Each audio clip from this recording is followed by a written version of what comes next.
कल्याण पश्चिमेत कल्याण शहर सार्वजनिक गणेशोत्सव महामंडळाच्या कार्यालयाचे उद्घाटन महाराष्ट्र विधानसभेचे उपाध्यक्ष आणि राष्ट्रवादी अजित पवार गटाचे आमदार अण्णा बनसोडे यांच्या हस्ते पार पडला। नुकताच सार्वजनिक गणेशोत्सव महामंडळाच्या यावर्षीच्या अध्यक्षपदी सामाजिक कार्यकर्ते सागर भालेकर यांची नियुक्ती करण्यात आली आहे। या उद्घाटन सोहळ्यात सार्वजनिक गणेशोत्सव महामंडळाचे संस्थापक अभिमन्यू गायकवाड, राजा सावंत, वरुण पाटील, आमदार सुलभा गायकवाड, कांचन कुलकर्णी, राकेश मुता तसेच इतर सभासद उपस्थित होते। दरम्यान उद्घाटनानंतर मान्यवरांच्या हस्ते सभासदांची पदनियुक्ती देखील करण्यात आली।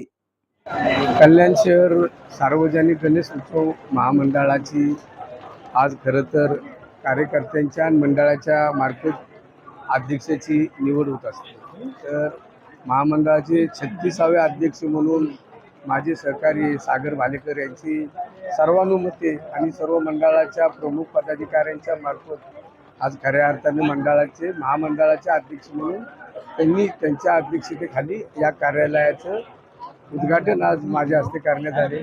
खरं तर या ठिकाणी उपस्थित असलेले कल्याणचे आमदार आमच्या भगिनीताई सुलभाताई गायकवाड, माजी आमदार प्रकाश भोईर आणि मंडळाचे आजी माजी नगरसेवक सर्व पदाधिकारी या कार्यक्रमासाठी आवर्जून उपस्थित राहिले। त्यामुळे या कल्याण शहरामध्ये आज येत असताना आणि सार्वजनिक गणेशोत्सव मंडळाच्या देखाव्याच्या मार्फत आज खरी तर ही या ठिकाणी एक आनंदाचा आणि उत्साहाचा दिवस असल्यासारखं वाटतं।